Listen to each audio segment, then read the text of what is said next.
Thank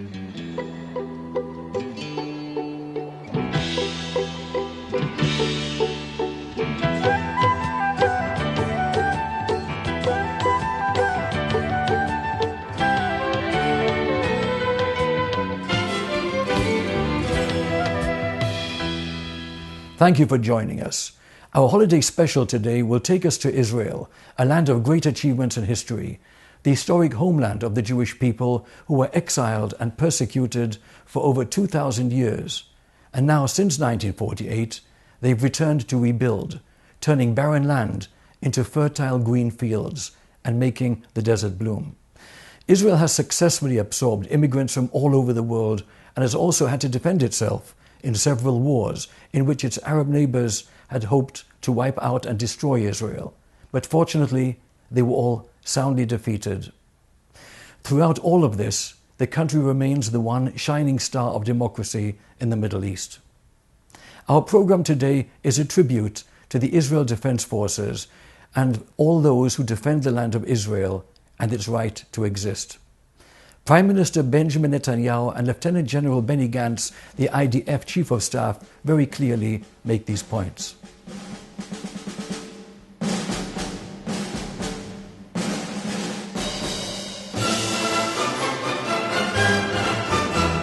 Israel's Independence Day is a time for us to consider what makes Israel truly unique. Israel is unique in restoring sovereignty and the capacity for self-defense to a people who had been stateless and powerless for 2,000 years. Israel is unique in ingathering to an ancestral homeland and exiled people who had been scattered around the globe. Israel is unique in having become a global technological power, despite the fact that we face threats faced by no other nation on earth. Israel is unique in the Middle East for having a vibrant liberal democracy, where women are equal, minorities are free, and where all are subjects to the rule of law. But Israel is unique in one other important way. We are unique in having such passionate friends, Jews and non-Jews alike, for whom the well-being, security, and future of our country is so important. This passionate support, along with Israel's strong army, free economy, and dynamic society, is the pillar of our national strength. And this Independence Day, I want to thank the tens of millions of friends of Israel throughout the world for their unwavering support for the one and only Jewish state.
Hatikvah, the national anthem of the State of Israel, with its moving and inspiring message of hope.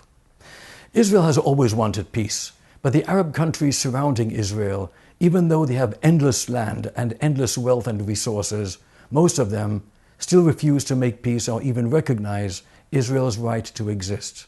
And this is despite the indisputable fact that Jewish people have lived in their ancestral homeland for over 3,000 years, more than 1,600 years, in fact, before Islam existed.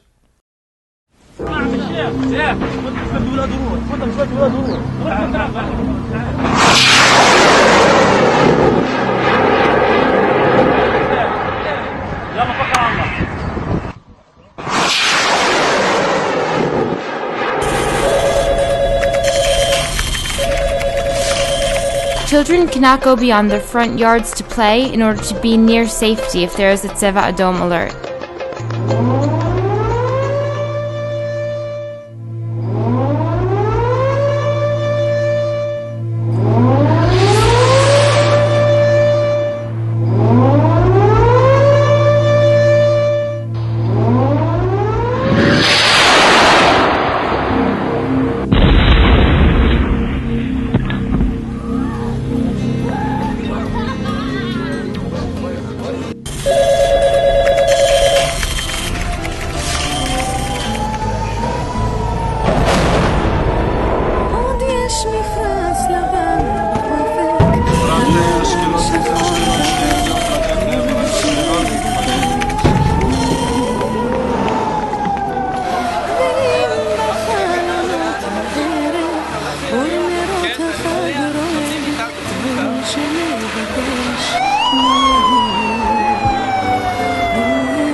اليهود هم اليهود، هؤلاء هم الذين يجب أن يذبحوا ويجب أن يقتلوا. גם תפילה אחת מפי כל שנבקש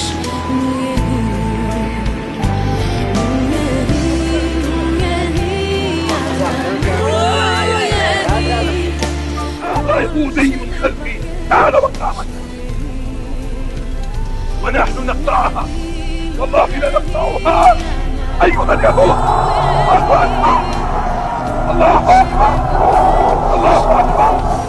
On 9/11, with destruction of the World Trade Center, there was a general response in the Muslim world of delight.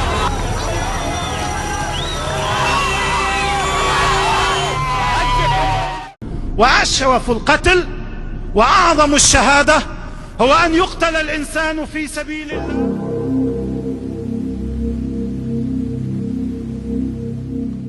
This is the Holy Land. This is the place where the message of eternal peace burst forth and captured the imagination of the entire world. It's still a job that is before us. We have a lot of things to do to achieve that peace. But I want you to know in this holiday season that we send you our best tidings for peace in your lives and peace around the world. עוד יש מפרש לבן באופק מול ענן שחור כבד כל שנבקש.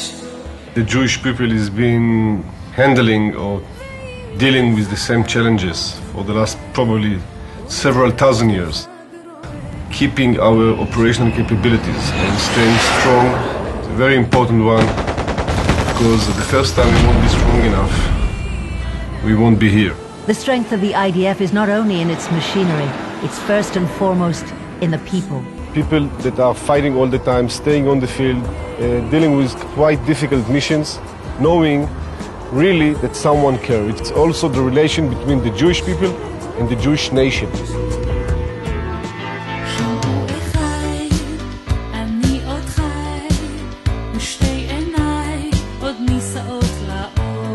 The volatile Middle East seems over the years to constantly experience one drama after another.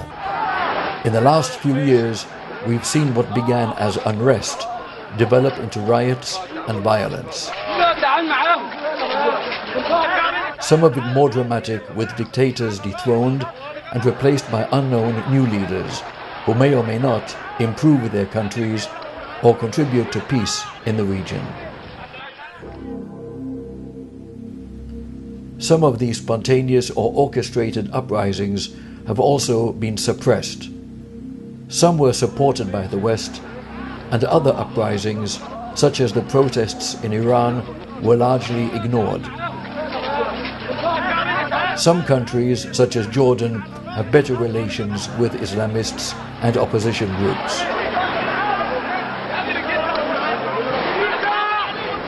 Some people are saying that what we saw in Egypt was not a popular revolution, but a succession of power orchestrated by the military. This past year will go down in history as one of the unprecedented revolutions and changes throughout the Middle East. These changes have presented the State of Israel with new security challenges on all fronts, and we must prepare ourselves to deal with these threats in the future. Only a strong military is capable of contending with the complex challenges and threats ahead. The efforts made in the past year by the IDF, as well as by other militaries, have demonstrated that this battle can be won.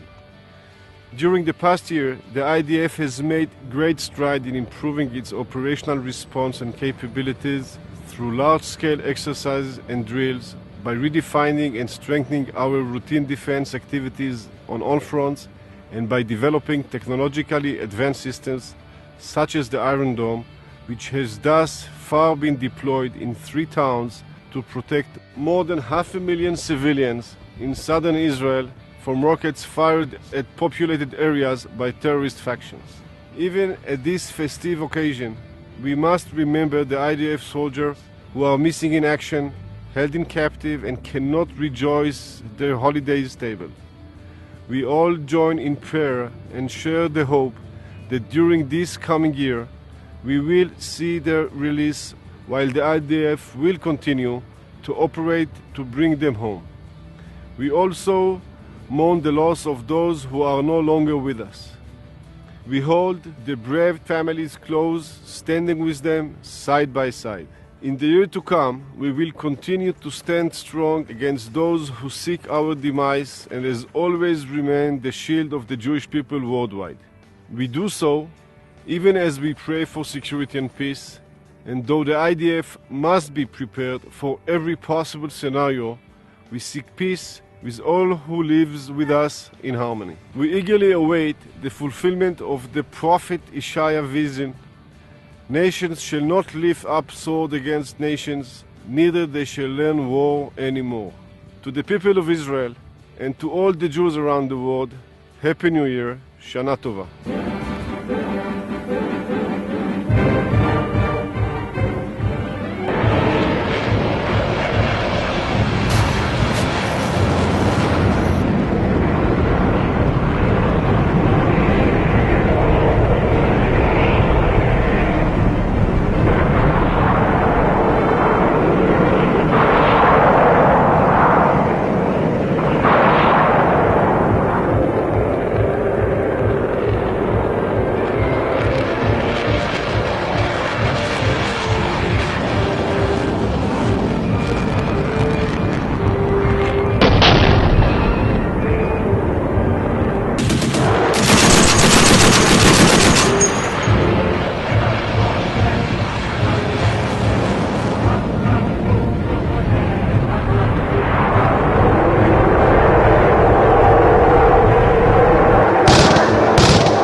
Here's a very true and compelling thought.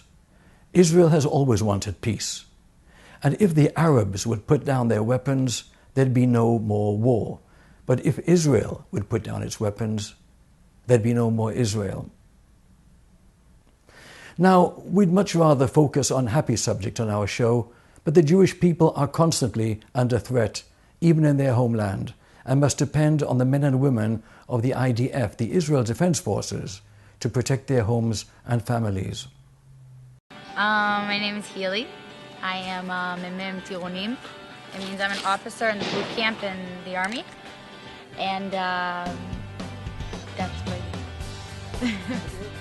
Each boot camp is different for each kind of soldier, their background, where they come from, based on those general aspects of who they are, and then they kind of come to here and we do the basic training. I think that because of the characteristics of the girls that we handle, a lot of times they come from really difficult backgrounds that make this experience all more meaningful for them. And I think it also puts them to the test. I mean, the Tironut, in a way, brings you to a lot of different points of frustration and hardships, and the whole concept of how we deal with it and how they grow from it. That's exactly what makes it more meaningful for each soldier. Hi, my name is Landau. I'll be talking to you today about what we'll be doing here. We'll be capturing the hills, my whole pluga, which pluga is my whole unit. We've been practicing for months now. We've been physically training very, very intensively so we can be ready for this, because it's a lot of walking, a lot of running, and it's very, very difficult. But we all feel very ready, very excited, so we really feel ready. Shira Landau is a soldier in the Caracal unit of the IDF, a unit tasked with protecting Israeli borders. After months of intensive training, this will be their final test, the capture of a local hill. It is the largest drill of their training and is made all the more intensive due to the use of live fire. If the soldiers pass the test, they will be allowed to graduate into active duty and become operational soldiers in the IDF. Starting in the early morning hours, the drill begins with a briefing of the day's exercise.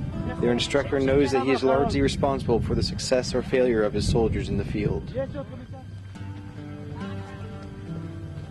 Following their briefing, they deploy to take their places. What begins as a routine patrol soon develops into a combat situation when the unit is informed of the enemy's presence in the area.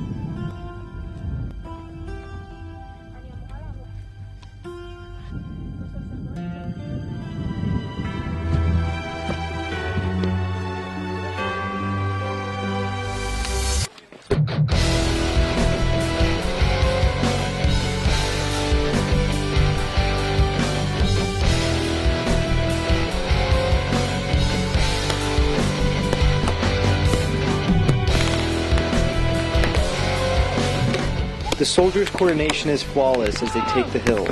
Because vertical terrain inherently favors the king of the hill, the soldiers' advanced technique is made all the more important if their capture is to be a success.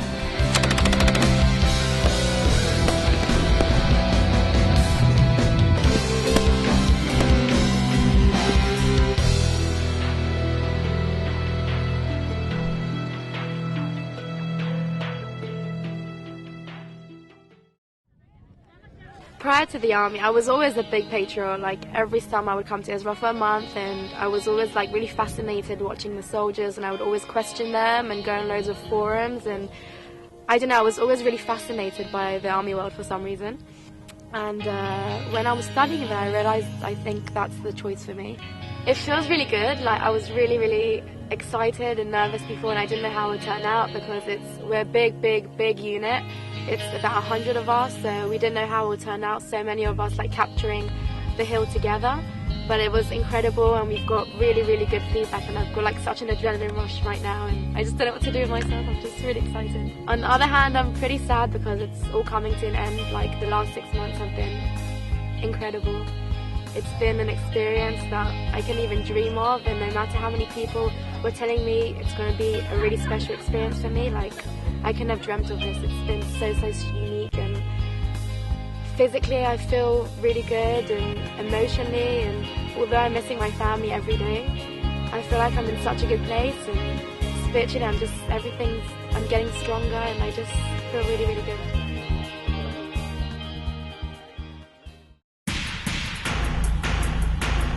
The main objective is just to take over the facility that they have the hostages, okay? As many attackers that they have, many terrorists, just to plan everything and to take control of it, take down the terrorists and free hostages.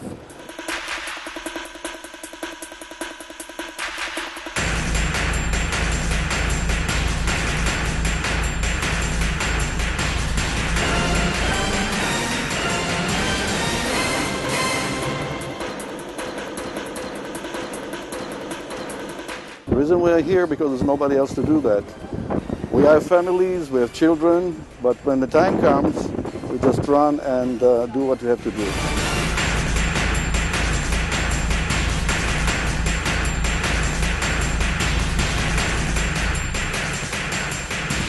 In Hebrew they say Mishehu. Mishehu, it's us, which means someone. And there's nobody else, just us.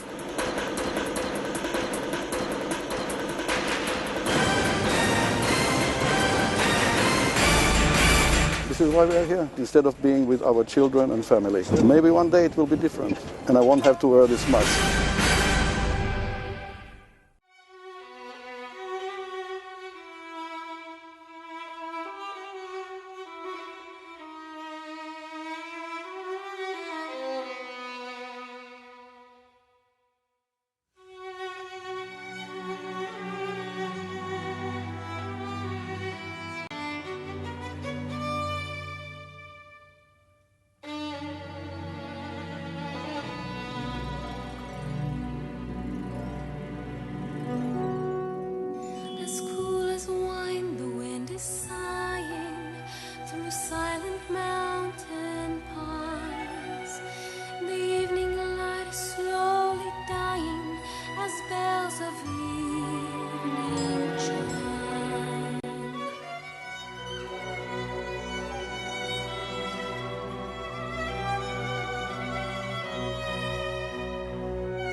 We conclude this special edition of the Shalom Show today in the hope that there will be peace in the Middle East and, of course, peace worldwide. Thank you for being with us today.